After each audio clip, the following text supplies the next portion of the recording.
என்னுடன் நல்ல உறவில் இருந்தால் காவல்துறையை வைத்து ஏன் தடுக்க வேண்டும்?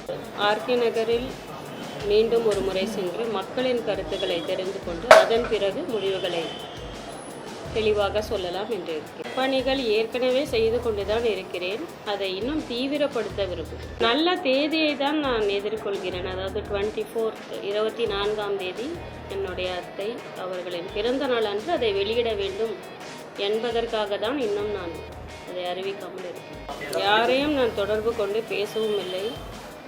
யார் வேண்டுமானாலும் இங்கு வரலாம் என்னுடைய இல்லத்திற்கு என்று அனைவருக்கும் தான் நாங்கள் அழைப்பு விடுத்திருக்கிறோம்.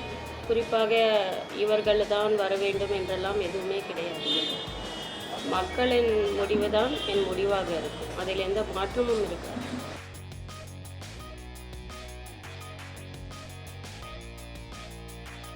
விரைவில் வந்து நீங்கள் தமிழ்நாடு முழுக்க சுற்றுப்பயணம் மேற்கொள்வது ஏற்கனவே தகவல்கள் இருந்திருக்கு. அது உங்கள் தரப்பில் வந்து நீங்கள் விரைவில் அறிவிக்கிறதா இருக்கீங்க. ஆர்கே நகரில் முதல் முறையாக முதியோர் இல்லத்திற்கு சென்று அவர்களின் ஆசையை பெற்று பள்ளி குழந்தைகளுக்கு புத்தகம் வழங்கி நற்பணிகளை தொடங்கியுள்ளேன். சுற்றுப்பயணத்தை குறித்து விவரங்களை ஓரிரு தினங்களில் நான் தெளிவாக ஒரு அறிக்கையாக வெளியிடலாம் என்று இருக்கிறேன். இதுவரை வெளிவந்த செய்திகள் முழுமையும் தவறானவை.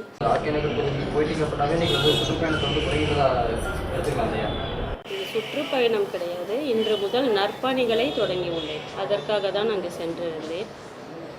இன்றைய தினத்திலிருந்து முழுமையாக இத்தகைய பணிகளில் நான் ஈடுபட உள்ளேன் என்பதை தெளிவாக விளக்குகிறேன்.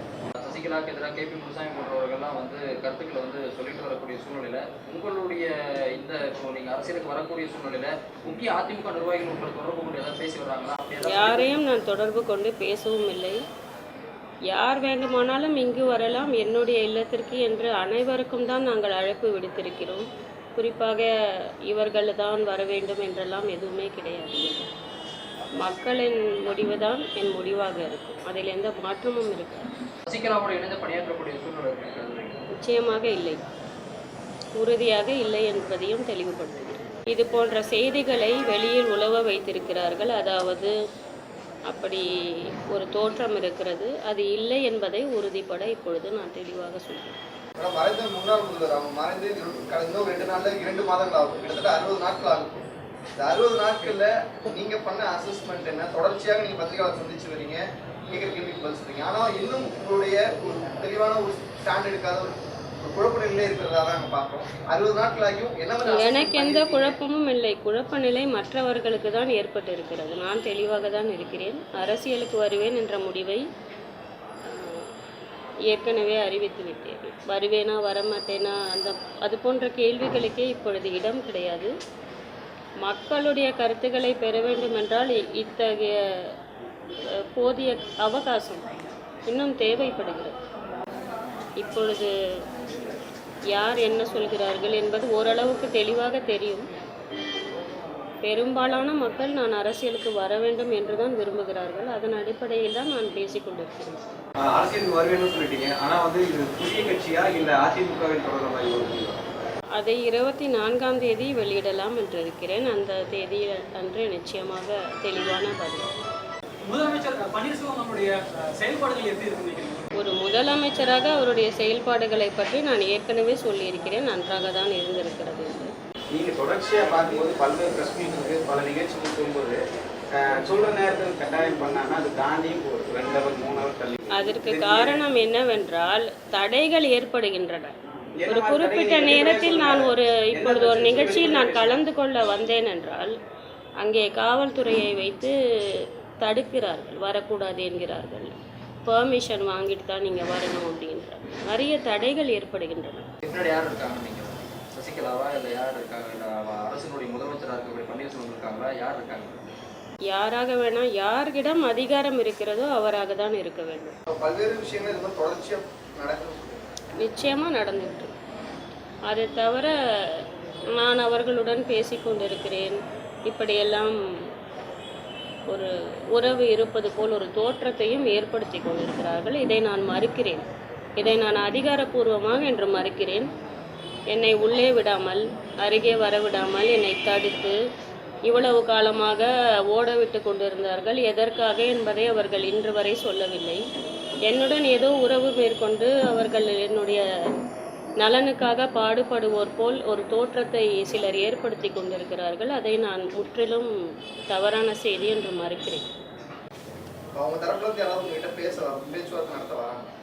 இது வரைக்கும் அது மாதிரி யாருமே வரலை. தோற்றத்தை உருவாக்குறாங்க. தோற்றத்தை உருவாக்கி கொண்டிருக்கிறார்.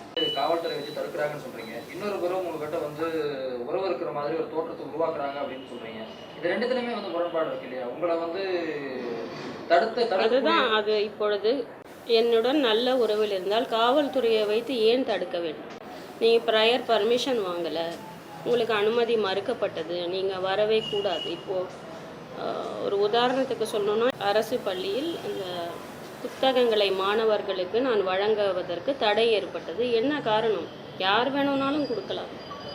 குறிப்பாக தீபா மட்டும் எக்காரணத்தை கொண்டும் இந்த ஸ்கூல் காம்பவுண்டுக்குள்ளே வரவே கூடாது. அப்படியெல்லாம் ஒரு செய்ய வேண்டிய அவசியமே இல்லை.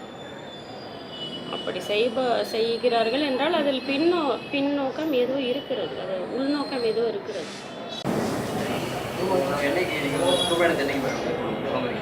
குறித்து தேதியை இன்னும் முடிவிடவில்லை. ஓரிரு தினங்களில் அறிவிக்கலாம்.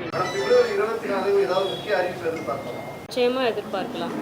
இப்பொழுது ஆர்கே நகரில் மீண்டும் ஒரு முறை சென்று மக்களின் கருத்துக்களை தெரிந்து கொண்டு அதன் பிறகு முடிவுகளை தெளிவாக சொல்லலாம் என்று இருக்கிறேன். நற்பணியை தாண்டி வேற எந்த மாதிரியான செயல்பாடு உங்ககிட்ட எதிர்பார்க்கலாம்? அதாவது இளைஞர்களும் மக்களும் எவ்வாறு ஒரு அரசியல் சூழல் அமைய வேண்டும் என்று விரும்புகிறார்கள், அதை முதலில் நான் தெரிந்து கொள்ள விரும்புகிறேன். அது தெரிந்த பிறகு அவர்கள் என்ன சொல்கிறார்களோ அதன் அடிப்படையில் என்னுடைய பணியை நான் தொடங்க வேண்டும். அரசியல் ரீதியாக தொடர்ந்து நீங்கள் வந்து மக்கள்கிட்ட கருத்துக்கள் இங்கேயே வந்து நிறைய பேர் உங்களுக்கு தினசரி சந்தித்து கருத்துக்களை வந்து கொடுத்துட்டு வர்றாங்க. அதன் அடிப்படையில் நீங்கள் அந்த கருத்துக்களை பார்க்கும்பொழுது அவங்களுடைய கருத்து என்னவா இருக்கு? உங்களை வந்து அரசியலுக்கு அழைத்து இருக்கா, இல்லை வந்து என்ன மாதிரியான கருத்துக்கள் வந்து அவங்க சொல்கிறாங்க? நிச்சயமாக வர வேண்டும் என்று பெரிய எதிர்பார்ப்பு இருக்கிறது. அதன் அடிப்படையில் தான் இந்த பணிகளை நான் தொடங்கினேன். நற்பணிகள்லாம் மேடம், இப்போ நற்பணிகள் மட்டுமே முதல்ல ஆரம்பிக்க போறீங்களா, இல்லை? நற்பணிகள் ஏற்கனவே செய்து கொண்டு தான் இருக்கிறேன். அதை இன்னும் தீவிரப்படுத்த விரும்புகிறேன். அரசியலுக்கு வருவேன் சொல்லி ஒரு நாட்கள் முன்பே சொல்லிட்டீங்க. இப்போதும் வந்து அது பற்றியான ஒரு தெளிவான முடிவு எடுக்க முடியாமல் இருக்கின்றது. என்ன காரணம்? என்ன அது தெளிவான முடிவை ஏற்கனவே சொல்லிவிட்டேன். வருவேன்றது தெளிவான முடிவு. அது எந்த கட்சியா எந்த மாதிரியான முடிவு?